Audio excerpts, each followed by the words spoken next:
Hello, everyone, and welcome to Slash Film Daily. Today is Monday, December 2nd, 2024. On today's episode of the show, I'm going to talk a little bit about the weekend's box office numbers. My name is Ben Pearson. I'm an editor at slashfilm.com, and I wanted to mention two things at the top of today's show. First of all, it's just going to be me, Ryan Scott, who normally is here on Mondays to talk about box office stuff with me, is not available, I don't think, for the rest of this week. So I will be manning this episode solo and trying to do my best to bring you guys a little bit of box office information here. Obviously, Ryan's the expert in that category, so I'll do my best in his stead. And the second thing I'll mention is that you might be able to tell from my voice, I'm fighting a bit of a cold. So if I sound strange, that might be why, or stranger than usual anyway. So I apologize for that. If there's anything bizarre going on with my voice, that is what's happening there.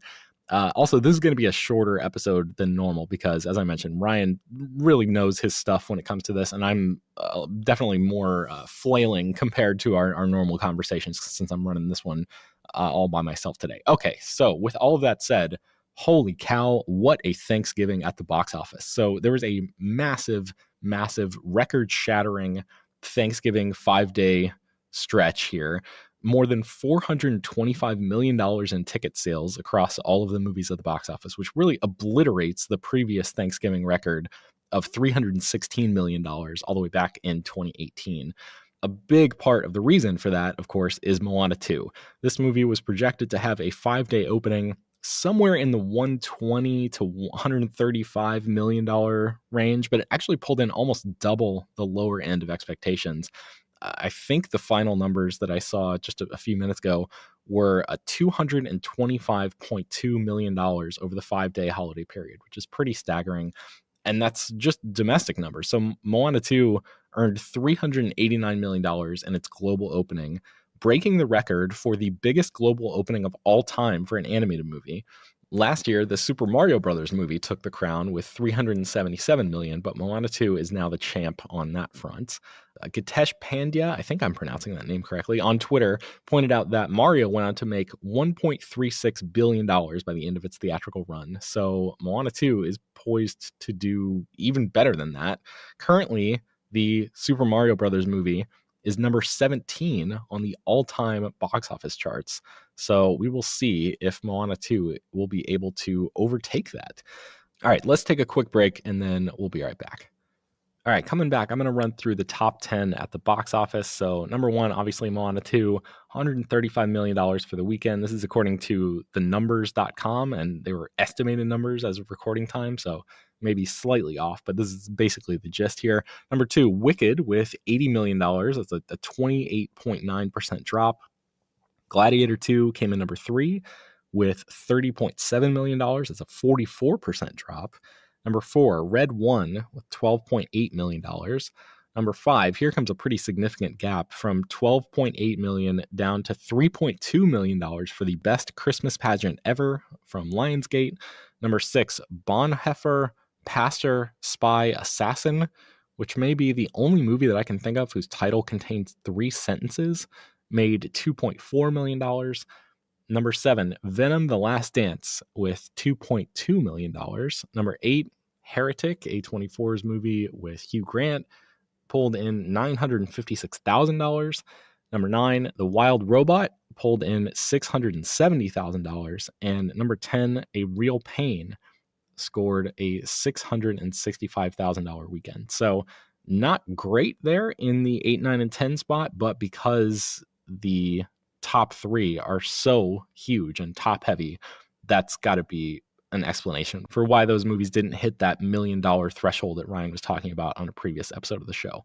So Wicked made $118 million over the 5-day stretch, which puts it at $263 million domestically and $360 million globally after being in theaters for just 10 days. Gladiator 2 had a $44 million haul over the 5-day period, bringing it up to $111 million domestically and $320 million worldwide. Ryan has also talked a few times about how far behind the box office is this year compared to last year. And after this blockbuster weekend, we have really good news. 2024 is now only 6.4% behind 2023, which is really awesome. I was not expecting us to be able to close that gap that quickly. So what does all of this mean? I would say Moana's success is another win for Bob Iger and Disney. It's another win for sequels. So expect not only Moana 3 to get the green light, it sounds like from our conversation on Wednesday that the movie definitely tees up a sequel. So expect not only that to happen, but also for Disney to continue leaning on its sequel strategy in a really big way. Expect more animated sequels to be coming down the pike. I'm guessing that also means, by definition, fewer original features, which is kind of a bummer. And I wonder if there's ever going to be a point where Disney hits a tipping point and realizes, like, hey, we need to keep this balance going. Otherwise, we're not going to have anything to sequelize. So I don't know. We've talked about this a bunch of times on the show in the past. Every time one of these sequels performs really well, it just seems to solidify what Disney's doing and basically concretize their strategy. So we'll see how that goes. It also probably means that the live action Moana movie that Dwayne Johnson is filming right now, or I guess maybe just wrapped filming recently, is going to be a very, very big deal when that comes out. I also want to mention that I find it curious that, like, Steven Spielberg's West Side Story, John M. Chu's In the Heights, and Blitz the Ambassadors, The Color Purple, are all musicals that came out over the past few years, and they underperformed at the box office. But I have to wonder now, with two musicals performing this well in theaters, you got Wicked and Moana 2, if studios might be willing to take chances on making more musicals going forward. We've talked a lot about the ways that studios tend to hide in the marketing that they're presenting musicals to audiences, but people are showing up in a big way, especially this past weekend or over the past 5 days. So we'll see. I would love to see more musicals make their way to theaters. So that would be my hope from all of this. Again, there's much more coverage that you can find on slashfilm.com. Hannah Shaw Williams wrote an article over the weekend, and then we have an article going up about Moana 2 breaking the Super Mario Brothers movie record. So check that out at slashfilm.com. And I think that's going to do it really for today's episode of the show. We have some fun stuff planned for the coming days, so stay tuned for that. But you can find more about Moana 2 and Wicked and Gladiator 2 and all these movies at slashfilm.com. I will link to a few things in the show notes. Slash Film Daily is published every weekday, bringing you the most exciting news from the world of movies and TV, as well as deeper dives into the great features you can find on the site. You can subscribe to the show on Apple, Overcast, Spotify, wherever you get your podcasts.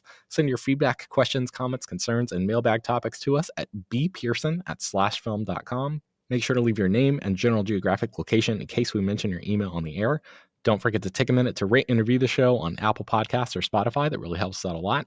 Tell your friends about the show any way you can. Thanks so much for listening, and